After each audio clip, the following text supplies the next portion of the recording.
تقبل الله منا ومنكم تقبل يا كريم. أعوذ بالله من الشيطان الرجيم. بسم الله الرحمن الرحيم.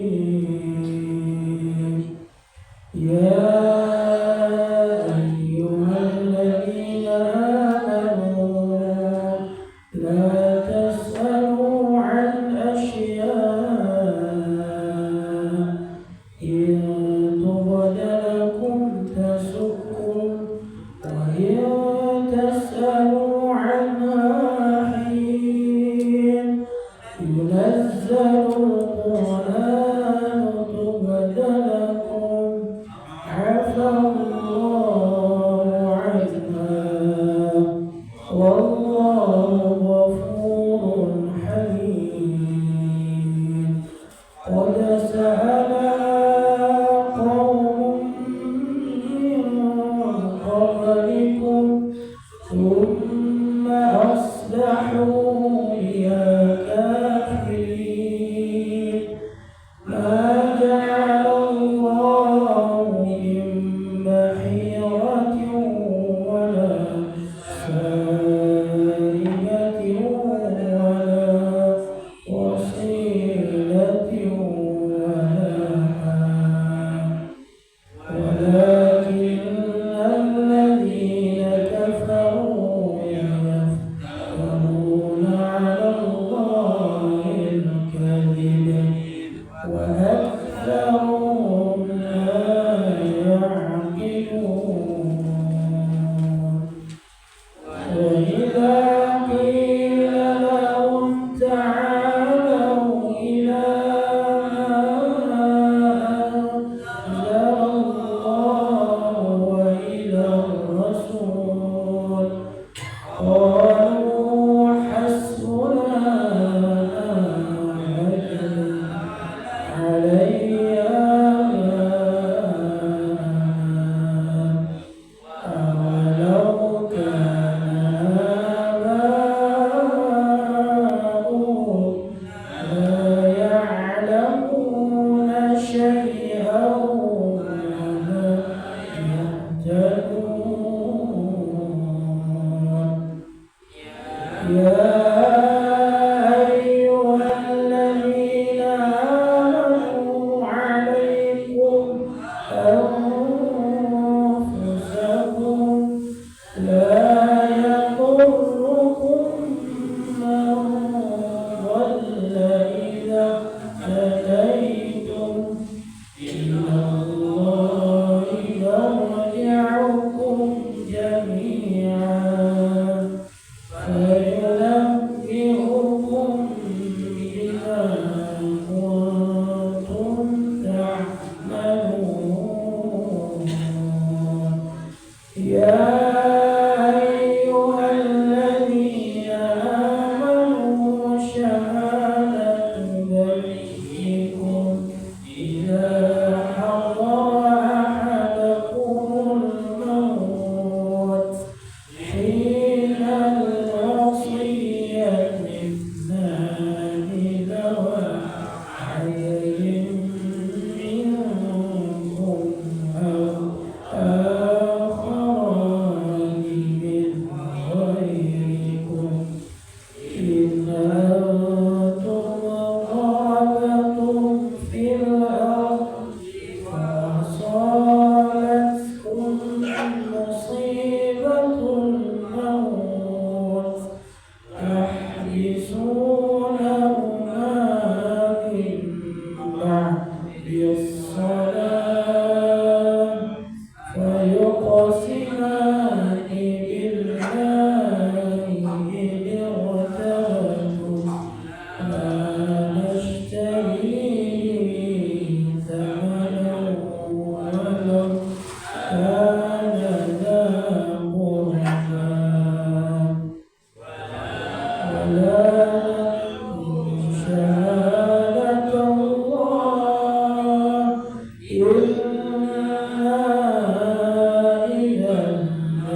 besar.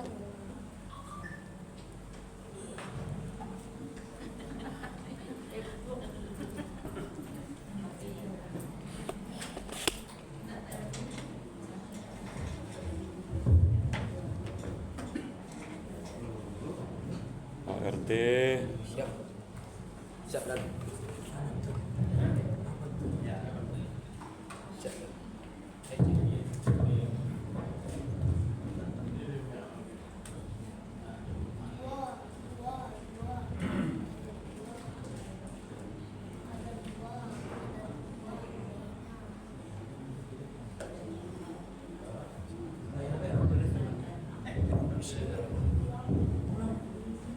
Pak. Yo. Pak Oce. Ya. Nasihat Pak Oce. Alhamdulillah. Khusus ya. Khusus Pak Oce. Walaupun Pak Oce seorang lantai ubau. Oh, pendek.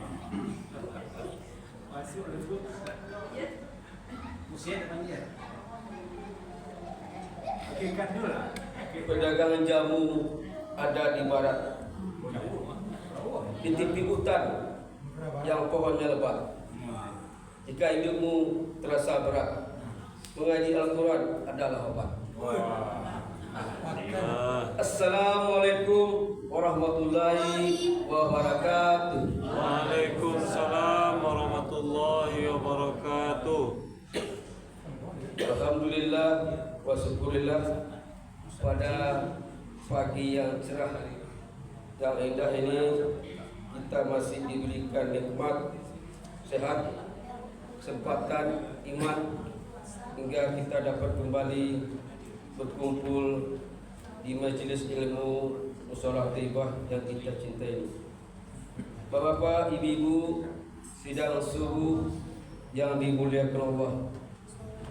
Pada pagi hari ini sedianya buya kita adalah Bapak Khairul Salam SAMA dari Polda. Berhubung beliau pada pagi ini juga ada tugas negara, maka Ustadz pengganti adalah Dr. Rahmat Taufik. Alhamdulillah beliau telah berada bersama-sama kita. Selawat dan salam juga kita sampaikan kepada kita Nabi Muhammad sallallahu alaihi wasallam dan keluarganya, sahabat-sahabatnya yang telah meninggalkan dua pedoman hidup budaya dan akhirat, yaitu sunnah dan Al-Quran. Bapak, ibu, sidang subuh yang berbahagia pada pagi ini, adalah kita minta kepada Ustaz kita, guru kita, Dr. Rahmat Taufik. Pada beliau silakan. Sehat itu mahal.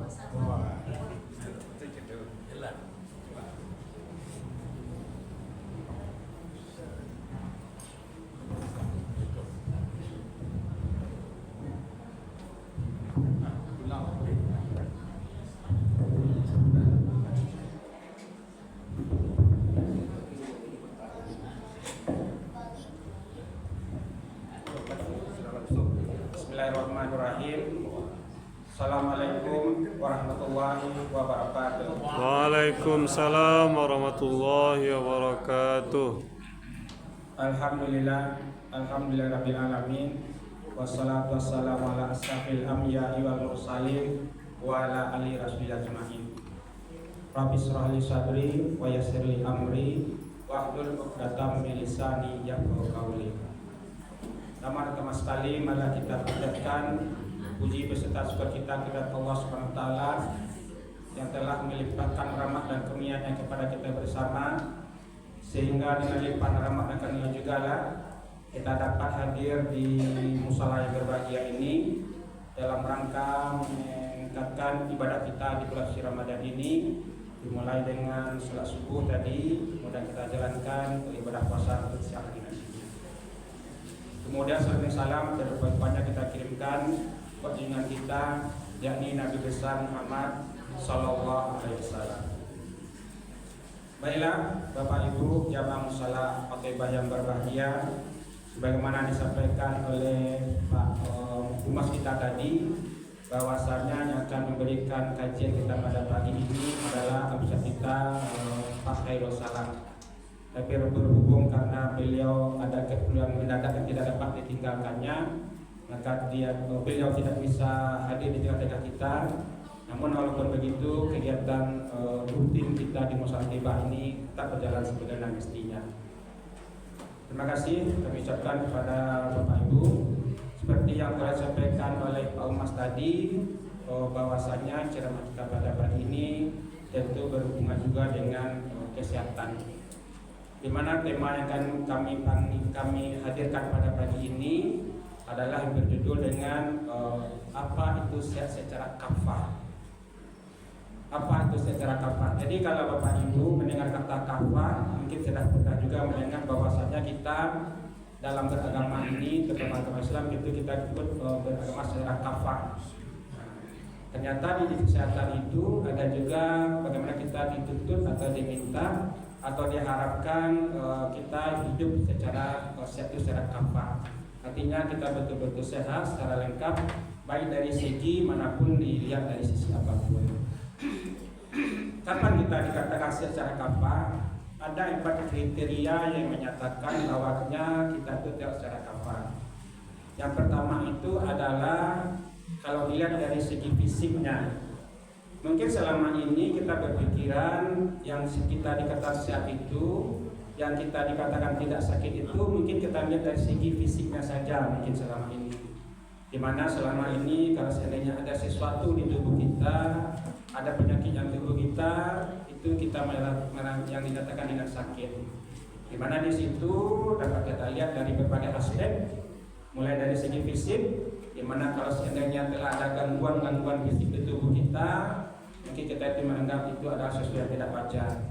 Kemudian juga didukung dengan pemeriksaan yang kita lakukan, mulai dari pemeriksaan misalnya pemeriksaan darah misalnya, laboratorium, kemudian pemeriksaan yang dilakukan di ronsen, USG, dimana kalau seandainya ada kelainan di sana, mungkin kita berpikiran itu adalah sesuatu yang sakit atau tidak sehat. Jadi kalau seandainya selama ini kita berpikiran cuma dari segi fisiknya saja kita menyatakan tidak sehat atau sakit itu baru 1/4 dari kita menyatakan sehat secara kafah tadi itu. Yang pertama. Jadi yang pertama Bapak Ibu, kita nyatakan sehat kalau seandainya kita tidak ada gangguan secara fisik yang selama ini cuma itu pikiran kita saja yang kita berpikir. Apalagi 3 lagi yang menyatakan kita sehat secara kafah tadi. Yang kedua adalah kita sehat secara psikis atau secara psikologis. Nah ini kadang tidak kita sadari kadang-kadang Bapak Ibu. Selama ini kita menganggap seseorang itu ada gangguan fisik, ada gangguan psikis kalau mereka itu sudah tetap seperti saudara-saudara kita ada di jalan tadi, di mana mereka sudah berkeliaran, tidak sadar dengan dirinya, tidak bisa membedakan lagi mana yang baik dengan buruk, bahkan auratnya saja tidak mereka pikirkan lagi. Itu memang itu adalah gejala psikis atau dalam istilahnya ada juga dengan OGDJ atau orang yang gila lah istilahnya. Itu memang gejala fisik, tapi itu adalah gejala yang paling berat sekali. Sebenarnya dari gejala-gejala ringan itu sebenarnya sudah ada gangguan-gangguan psikis yang terjadi pada diri kita. Contohnya rasa cemas yang berlebihan, rasa khawatir yang berlebihan, rasa sedih yang berlebihan. Misalnya pada kebanyakan orang sesuatu masalah itu bukan merupakan suatu hal yang menimbulkan gangguan, tapi pada orang yang telah menimbulkan gejala psikis pada saat itu yang masih ringan dia sudah menimbulkan gejala. Misalnya dia merasa cemas berlebihan, padahal sesuatu yang bikin dia cemas itu tidak ada sesuatu yang serius sebenarnya. Kemudian rasa sedih yang berlebihan, padahal sesuatu yang dihadapi bukan sesuatu yang menyebabkan rasa sedih yang berlebihan. Itu adalah gejala-gejala psikis yang kalau yang masih sebenarnya masih dalam keadaan ringan, dan kalau seandainya itu tidak segera diobati atau tidak segera berkonsultasi yang bersangkutan, maka dia akan bisa jatuh kepada gejala-gejala semakin berat lagi. Itu yang kedua. Jadi kalau yang pertama itu adalah sehat secara fisik, yang kedua adalah sehat secara psikis. Apa itu yang ketiga dari kita kriteria sehat secara kafah tadi? Yang ketiga itu adalah sehat secara sosial. Bapak Ibu yang kami hormati, kita manusia ini adalah makhluk sosial. Kita tidak akan bisa hidup sendiri tanpa adanya suatu komunitas atau keluarga yang berada di sebelah kita. Buktinya dari Nabi Adam pertama lahir saat diciptakan oleh Allah saja, maka Allah menciptakan pendampingnya itu Siti Hawa. Itu membuktikan bahwasanya kita manusia ini tidak akan bisa mampu hidup sendiri tanpa adanya hidup berdampingan dengan orang lain. Nah, kapan dikatakan seseorang itu tidak sehat secara sosial adalah ketika hubungan dia dengan rekan-rekan dalam lingkungannya atau dalam lingkungan komunitasnya, dia itu adalah sifat-sifat yang tidak mendukung ke arah hubungan yang sehat tadi. Misalnya seseorang yang adanya di situ ada rasa iri, ada dengki, ada SMS di mana senang melihat susah melihat orang senang, itu adalah tanda-tanda kita secara makhluk sosial itu merupakan tidak sehat secara sosial. Jadi jika seseorang yang telah hidup dalam keadaan suatu komunitas atau dalam suatu lingkungan, mulai dari lingkungan RT, RW, kelurahan, kemudian lebih tinggi lagi, kalau seandainya dia di situ merupakan suatu menjadi benalu dalam lingkungan tadi, di mana keberadaannya tidak diharapkan oleh orang banyak dan kepergiannya tidak ditangisi oleh orang banyak, berarti artinya dia tidak siap secara kehidupan sosial. Itu yang ketiga. Yang keempat dan terakhir adalah seseorang dinyatakan sehat secara kafah tadi adalah sehat secara spiritual, artinya sehat secara keagamaan. Kalau kita sebagai orang Muslim tentu sehat secara bagaimana secara Islam tadi, kita secara Muslim tadi. Kapan kita sehat? Standarnya sebenarnya sederhana saja Bapak Ibu. Kapan kita sehat secara spiritual sebagai Muslim adalah bagaimana kita melaksanakan apa yang disuruh atau dianjurkan oleh agama kita, dan kedua adalah bagaimana kita meninggalkan apa yang dilarang atau tidak dibenarkan oleh agama kita. Jadi bisa kita rasakan ke diri kita, kalau seandainya apa yang disuruh oleh agama kita masih kita langgar dan apa yang dilarang oleh agama kita masih kita lakukan, maka secara spiritual kita boleh dikatakan itu belum sehat lagi, atau kita boleh rasa kita spiritual. Mungkin itu yang dapat kami sampaikan Bapak Ibu dan mengisi kajian kita pada pagi ini. Kami ulang lagi dari kesimpulan kami sampaikan tadi, bahwasanya secara sehat yang kita katakan itu kita harus dituntut sehat secara kafah atau sehat secara keseluruhan. Apa itu kriterianya? Ada 4. Yang pertama adalah sehat secara fisik, yang selama ini kita anggap kita cuma berpikiran kita cuma fisik saja, tapi ternyata ada 3 lagi komponen yang menyatakan kita sehat tadi, secara fisik, kemudian yang berikutnya adalah secara psikis atau kejiwaan, kemudian yang ketiga adalah secara sosial, bagaimana hubungan kita dengan lingkungan kita, orang sekitar kita, dan terakhir adalah secara spiritual, bagaimana hubungan kita dengan agama kita, bagaimana hubungan kita dengan Allah yang menciptakan diri kita. Mungkin dia dapat kami sampaikan pagi ini. Semoga apa yang kami sampaikan ini dapat bermanfaat bagi kita bersama, baik bagi Bapak Ibu atau bagi kami sendiri sebagai menyajikan. Terakhir kami ucapkan mohon maaf apabila yang kami sampaikan itu tidak pada tempatnya. Kami berdiri dengan mengucapkan wabillahi taufiq wal hidayah. Assalamualaikum warahmatullahi wabarakatuh. Waalaikumsalam warahmatullahi wabarakatuh. Yang bertanya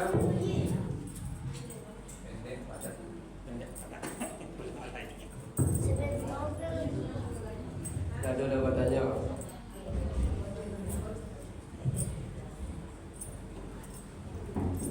Bapak Ibu, demikianlah materi pagi ini saya sampaikan oleh Dr. Ahmad Taufik. Semoga bermanfaat bagi kita. Amin. Dan nanti malam Ustaz kita Haji Kadir Jumi itu mari kita ramaikan terus masjid kita, musola kita akhir-akhir. Jadi kurang mohon maaf. Wassalamualaikum warahmatullahi wabarakatuh. Waalaikumsalam warahmatullahi wabarakatuh.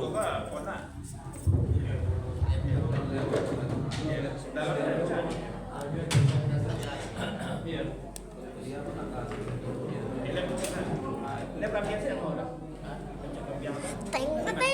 Selama itu, selama di Karika itu.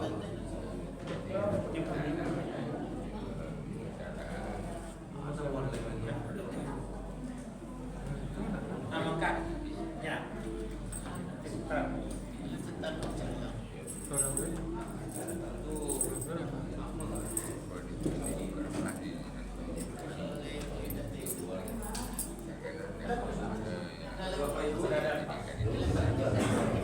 Kami beritahukan bahwa musola Timah hari ini telah menerima zakat fitrah. Zakat terima melalui panitia itu Ustaz Rada Bastian dengan kategori yang pertama beras sokan atau anak daro kulit kusui dengan harga 47.000 per orang. Untuk beras ir 43.000, untuk beras lolo 40.000 dan fidyah per hari 40.000 per orang. Sekali lagi kami beritahukan kategori zakat fitrah berdasarkan ketetapan Basnas Kota Padang tahun 1446 Hijriah 2025 Masehi ditetapkan zakat fitrah sebesar dengan jumlah beras sokat anak daro rawit kusui dengan per orang 47.000 per jiwa. Kemudian beras ir dengan harga beras 43.000 rupiah per jiwa. Beras lolo 40.000, beras lolo 14.000. Untuk fidyah per hari 40.000 rupiah. Demikian atas perhatiannya bila ibu telah berniat untuk menyerahkan zakat fitrah, silakan kepada Ustaz Randa. Terima kasih atas perhatian. Wassalamualaikum warahmatullahi wabarakatuh. Waalaikumsalam warahmatullahi wabarakatuh.